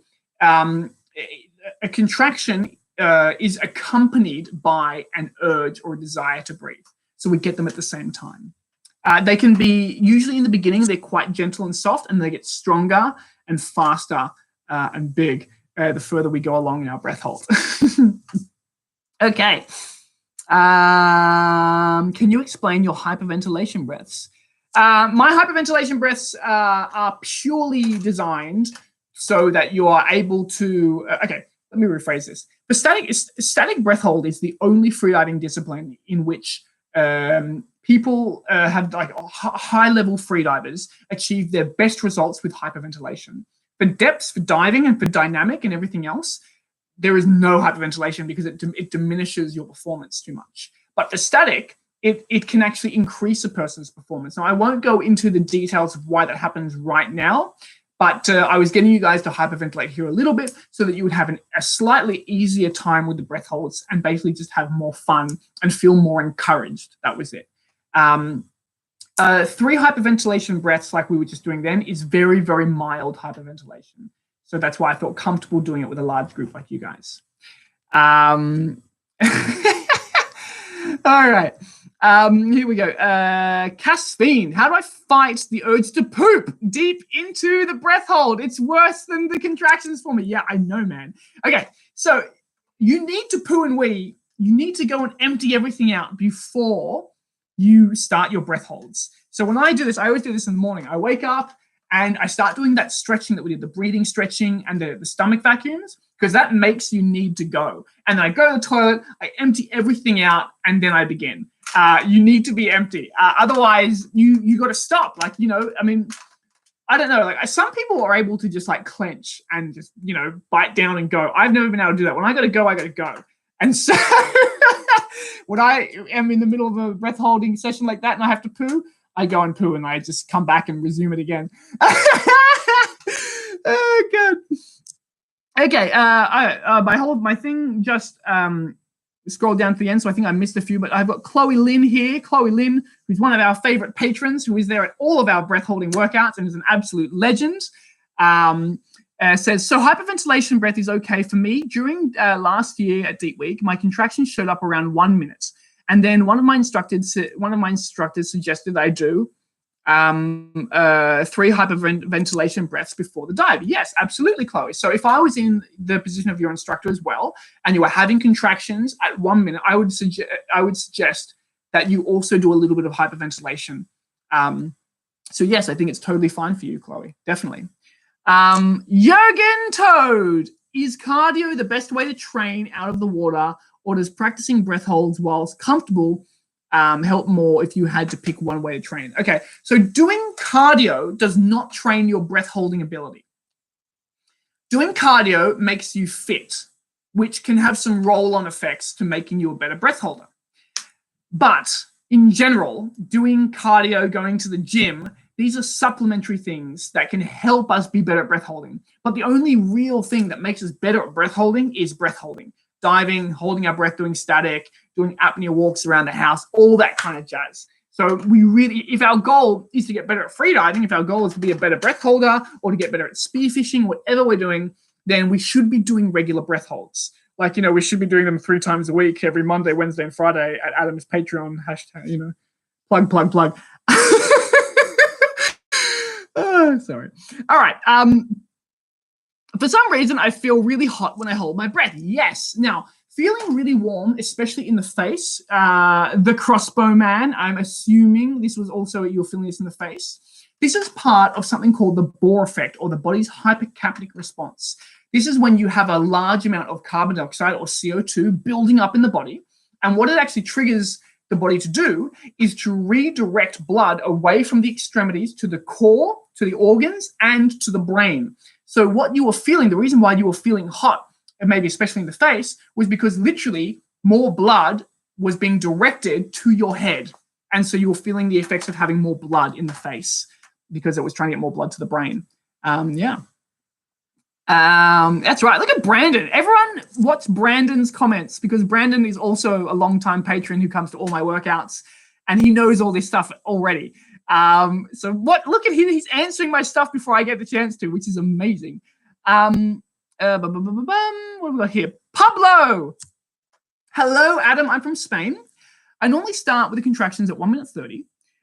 With 1 per 1 to 2 seconds. Is that normal? I just want to check because I got used to this a while ago. Yes, that is normal. So having your contraction starting at 1 minute 30 is fairly normal. Now, having your contraction start at 1 minute 30 gives you a lot of room to train. So if you start doing this training regularly, it won't be long until you're having contractions at 2 minutes and then 2:30 and all that kind of jazz. Your body will improve really, really fast. When the contractions begin, having them every 1 to 2 seconds, it's a little bit fast, but everyone's body is different, so there's no right or wrong. But the more that you learn how to use the tongue block technique, the more that you can control how many you're having when you're having them, and just be in total control of that. So they're just things to work on. But where you're at, where you're at right now is fantastic. Here we go. Oh, I skipped a bit. Sorry. There's so many comments coming in so fast. Which one am I going to answer? Is breath holding exercises dangerous after a lung squeeze 3 weeks ago at 30 meters? Bamalino, it really depends on what type of a squeeze it was, the severity of it. 3 weeks is 21 days, which is enough time to start doing breath holds again. So after a lung squeeze, I recommend minimum 21 days, which is 3 weeks of rest, and then people can start diving or training again, depending on the severity of it. But I would say, I mean, like, just making a general comment, then yes, 3 weeks ago, having a squeeze, now it's okay to start doing some dry breath holds like this again, for sure. Shori, I'm starting spearfishing where you would have to be at the bottom waiting. Isn't hyperventilation dangerous for this? Yeah. So Shori, keep in mind what we were doing here, this 3 deep breaths. Okay, let me rephrase this. If we've ever been taught to, okay, when we're spearfishing, when we're diving, how are we breathing? Are we sitting there on the surface doing tidal breathing super shallow, super relaxed, super slow? Are we doing like long exhales, like where we do a deep inhale and we inhale for 5 seconds and exhale for 10 seconds, or inhale for 3, exhale for 6, and that kind of jazz? Because all those other forms of breathing are all hyperventilation. This 5 in, 10 out, 3 in, 6 out. Inhale for this many seconds, exhale for that many seconds, inhale to the stomach, inhale, blah, blah, blah. All of this stuff is hyperventilation. So the only thing that is not hyperventilation is tidal breathing. When you just sit there 100% relaxed and breathe as if you're going to try to fall asleep, super shallow, and then just take your final breath. Now, for when we involve something like 3 hyperventilation breaths, just so you know, in the multi-novice education system, we do allow up to 3 hyperventilation breaths before we begin our dive when we're starting out.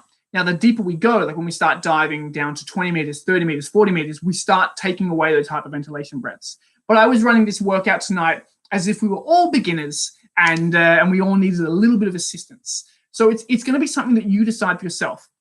But in saying that, unless, like I said before, unless you have dived with an instructor and that instructor has told you that it's safe for you, for your body, for you personally, to use some form of hyperventilation, then we don't do it. Tonight, I was your instructor, and I told you here in this environment, laying on the floor, in your lounge room, in bed, it was okay to use some form of hyperventilation. But I'm telling you that it's not okay when you're diving unless some other instructor has told you yes. You see what I mean? Everybody's body is different. There's no such thing as a one-size-fits-all, one style of breathing fits all. This is why we do freediving courses, so that instructors can work individually with other divers to get the best results for those divers. So I hope that answers the question, even though it didn't answer the question. Yoshimaya, should I prefer contractions over the urge to breathe? Is there an order that makes better results? So, I mean, it's a funny thing. Like contractions, sometimes people feel contractions are uncomfortable because they're involuntary, like you don't control them. And sometimes people feel like the urge to breathe is the thing that gets them, that feeling, that desire to breathe. The truth is that the contractions themselves, there is actually 2 things going on. There is an urge to breathe and there is a contraction. They're not one thing. They happen at the same time, but they're different things. The urge to breathe is that desire to breathe that is caused by the increasing levels of carbon dioxide in the body. And the contractions are the body's response to the increasing levels of carbon dioxide in the body. Now, the contractions themselves tend to just be this weird, annoying thing that are happening without you controlling them. But the urge to breathe tends to be what freaks people out, because that is the actual, the physical and psychological desire to breathe. And sometimes it feels very urgent. You feel like this panic, like, oh my God, I need to breathe. And sometimes it's very mild. So I think it's different in all cases, and it's different with different divers. But what I will say is that it tends to, in the beginning, when we're first learning how to free dive and we're first doing a lot of these breath holding exercises, we tend to be more scared of the contractions because they're weird and we've never experienced them before. And then as time goes on, we become really comfortable with having contractions, but it's the urge to breathe, because we're probably doing longer breath holds by then. So the longer we hold our breath, the stronger the urge to breathe gets. And it's the urge to breathe that tends to make us make us stop our breath hold. That's how the pattern tends to go with people. What have we got here? Oh, all right. I'm scrolling down. Lots of people saying that they had a great time. Oh, and my computer made me scroll down to the bottom. H. O'Hara, hey Adam, are dry practices dangerous? I'm doing dry breath holds, but I'm kind of afraid of pushing myself. I can't get past 1 minute 16. So doing dry breath holds like this, just laying on the floor, holding your breath, is actually not dangerous. Now, this is obviously pending that you don't have any medical issues. So let me rephrase that. For a healthy person with no medical complications, doing breath holds like this is not dangerous. What will happen if you black out? Like if you hold your breath to the point you black out, you will black out, you will go unconscious, and then your body will wake you up in a few seconds. When people drown or die from blacking out, it's because they black out underwater and they can't breathe. But what happens is when you black out, the body just switches you off, takes over, starts breathing, and then wakes you up again. Body's very smart. So no, it is not dangerous to do breath holds like this on your own. Mind you, what I'm saying is doing dry static breath holds on your own is the only form of breath hold that you can do on your own. Anything else has to be done with a competent, qualified buddy, someone who knows what they're doing. If you're going diving or if you're training in the pool, any breath hold you do in water has to be done with a confident, competent buddy. Experience, you know what I mean? Someone who's at your level at least. But yes, otherwise you can do these on your own and it is safe. Cool. And Palm Leroy, hey Adam, sometimes I get contractions in the throat. Is that a contraction? Yes, that is a contraction. And that is normal. A lot of us get them in the throat. Now, you're actually doing that to yourself. You're actually directing them up to your throat. And what you'll find is the more you do these dry statics, the more control you'll develop and you'll be able to move them around to different areas. Joel Baker, what's your PB breath hold? PB breath hold is 7 minutes and 1 second. I haven't actually done a lot of dry static breath hold ever. In fact, over the past few weeks, I have done more dry static or more static breath hold over the past few weeks than I have done collectively over the last 10 years. I was never very interested in static breath hold. And it's only now that I'm in a position where that's the only form of training I really have. And actually, the more I train it, the more value I find in it. So I'm really upset with myself that I haven't been doing it constantly. I think I think it's had a negative impact on my diving ability, the fact that I haven't been training static breath hold for my entire career, definitely. What have we got here?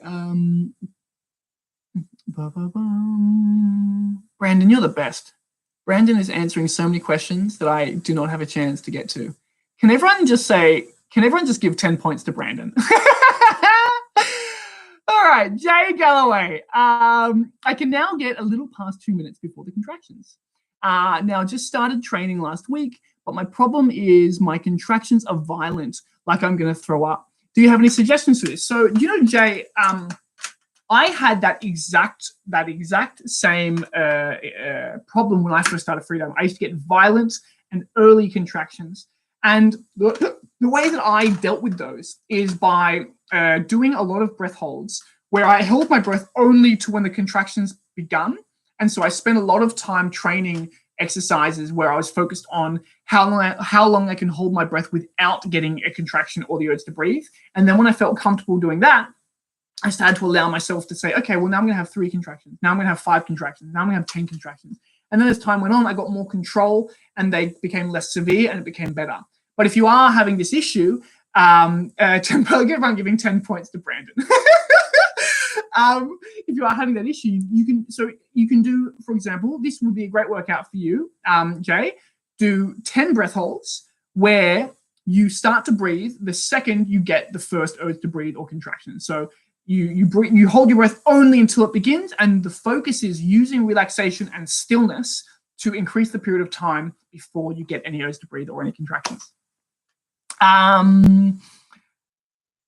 So Shori, I'm going to jump in here. So Shori's saying, sorry, I'll explain, as in tidal breathing on the surface, relaxing, then emptying out stomach, lungs, etc., and full breath in. So Shori, if you're on the surface, if we're going to clarify things, if you're on the surface, you're doing tidal breathing, and then you do a last forced exhale, that's also hyperventilation, if that makes sense. So the only thing that isn't hyperventilation is tidal breathing. Anything else will be getting rid of more CO2 than the body needs.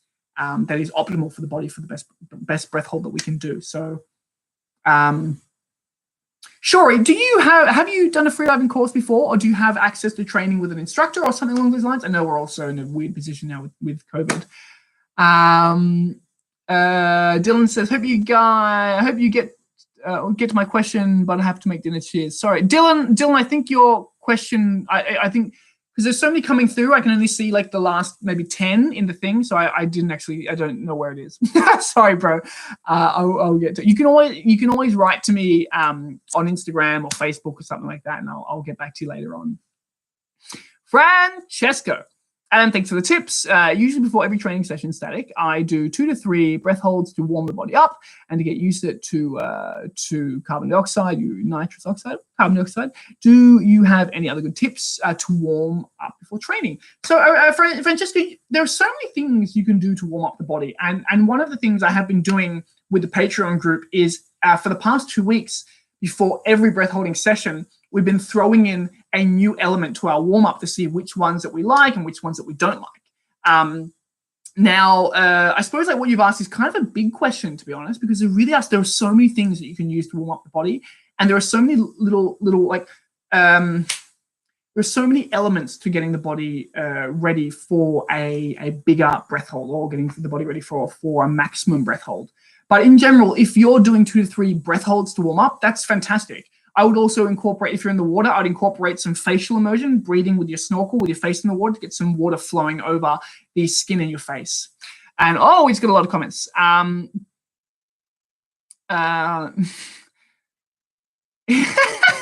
Joel Baker, is it okay to have a Corona to celebrate my effort? I thought for a second you said, is it okay to have Corona to celebrate my effort? Joel, go have a beer, my friend. You go have a beer. Lasagna ravioli. Adam, on your live stream last week, someone asked about the sport versus spirit of freediving. I really enjoyed the process of improvement and depth and breath hold time. It's easy to measure improvements. The spirit of freediving is nice as well, but harder to measure compared to the sport. If you could have a genuine, peaceful, enlightening dive every time, I would, but instead I focus on the sport and smile when those moments come. Lasagna ravioli, I think you have phrased it perfectly.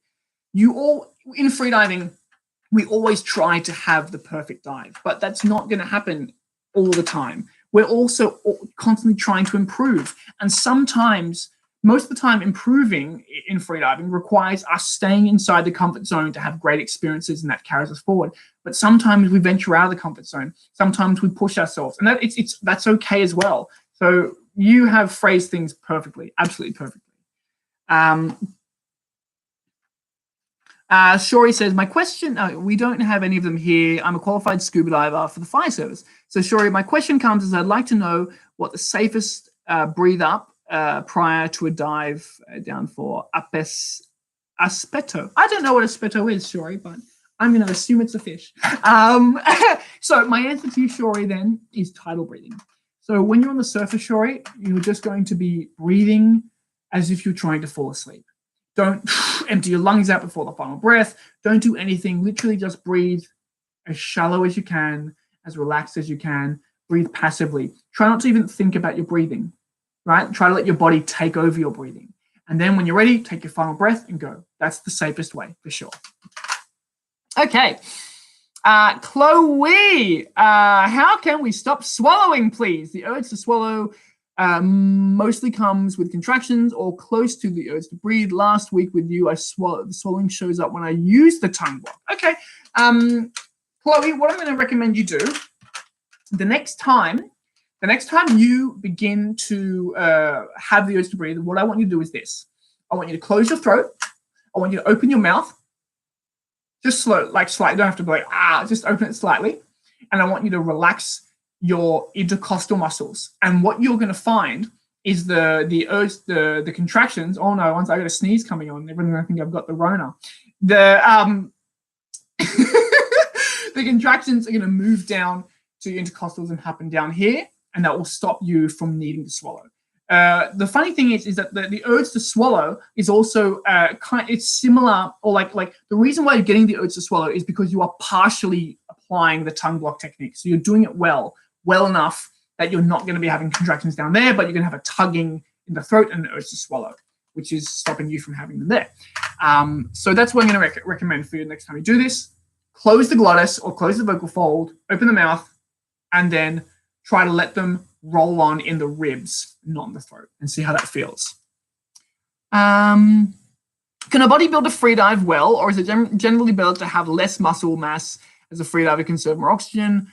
Would I need to change my physique? No, muscle is good, if you can't tell by how huge I am. Muscle mass is good. Your body stores oxygen in your muscles in a form called myoglobin. Freedivers want to be big. Freedivers want to be strong. The issue is that most competitive freedivers spend so much time holding their breath and swimming that they can't put on the muscle mass that a bodybuilder can. So that's why they're often quite slim. But it's good to have muscle mass. It's good to have strength. Stratos, that's lovely to see. So Stratos just said that he just said he did a PB today, which is fantastic. Joel Baker, is there an optimal time of day to practice breathwork? In the morning when you wake up before you have breakfast, Joel.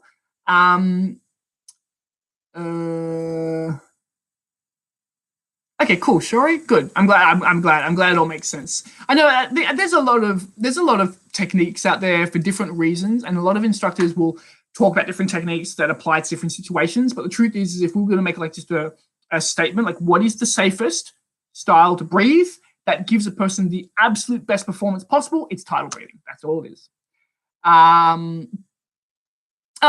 Jay Galloway, aspeto is a spearfishing technique, basically just sitting and waiting on the bottom for fish. That's what I do. I'm not an excellent hunter, so I wait for them to come to me. Fantastic. Now I know there's a word for it. Teen EPA. I live in Germany and I'm thinking of joining you at Patreon. That would be fantastic. I would appreciate that. And you get access to a lot of freediving manuals, a lot of freediving material, and you get access to live streams 3 days a week. And we do this. We do different breath holds every single week, and it's fun. 3 times a week. Ferdinand, is it okay to practice static breath hold in an air-conditioned room, dry, cool air? Makes my throat dry or hyperventilating, makes me want to swallow. Yeah, Ferdinand, it's totally fine to practice breath holding in an air-conditioned room. I do it all the time. Yes, it will make your mouth drier. That's just going to happen. You just have to kind of deal with that thing. But it's totally fine. No, it's not going to change your performance or change anything whatsoever. You just get a dry mouth, like you're saying. P.S. Nice shirt. Yeah, right. What have we got here? When you have the urge to, Mr. Joer, when you have the urge to breathe, how long can you still continue holding your breath before blacking out on average? Usually, if you have been tidal breathing, usually without any hyperventilation, usually a person's urge to breathe will begin at around 1/3 of their maximum breath hold time. This is in an untrained diver. The more you train, the more you can push that out.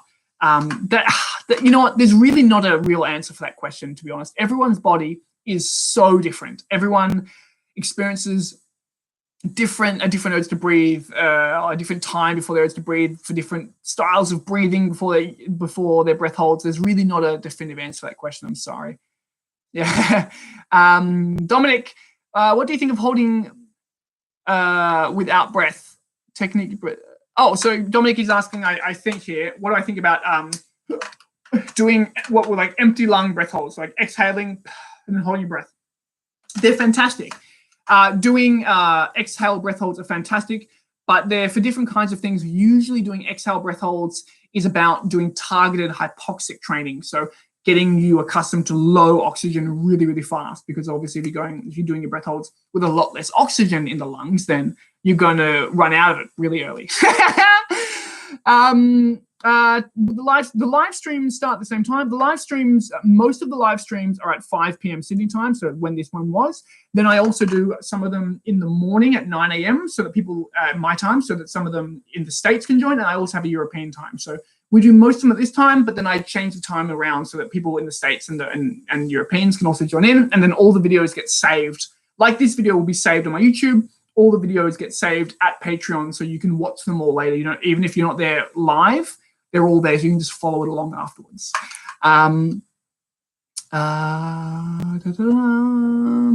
Jay Galloway, do you instruct classes in person? I'm looking at doing a class after the virus clears up. Yes, I do classes in person. Yeah, Jay, I do all kinds of freediving courses all over the world with me. Obviously, right now, I'm stuck at home, as we all are. So, but that's what we're doing now. But yes, otherwise, I do classes. It looks like for the next year, I'll be pretty much, based in Australia. I won't be able to leave Australia. So I'll be doing all my classes in Sydney. We're going to start doing like training camps in different parts of Australia. We'll do some stuff up north in Cairns, get out in the Barrier Reef and things like that. We're gonna go all around once we can start moving again. Cool. All right, guys.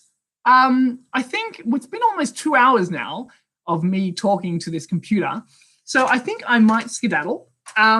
Once again, thank you so much for joining. I hope you had a really fantastic time. I hope you had some great breath holds. If you did have fun, if you did like this kind of thing, please consider joining the Patreon. You can join up for $2 a month or $5 a month or $7 or $10, or you pledge whatever you're able to, because obviously I know that we're all having a tough time now financially. So it's all about like allowing you to donate or pledge whatever you can afford. So thank you so much. And yeah, once again, if you are keen, you can join up on the Patreon. I hope you are all happy, healthy, and safe wherever it is you are. Have a fantastic morning, afternoon, or evening. And I will hopefully sooner rather than later, I will see you in the water somewhere. Have a wonderful evening. I'm going to go have dinner now and go to bed and kiss my baby. See you guys. And thank you again. Thank you so much.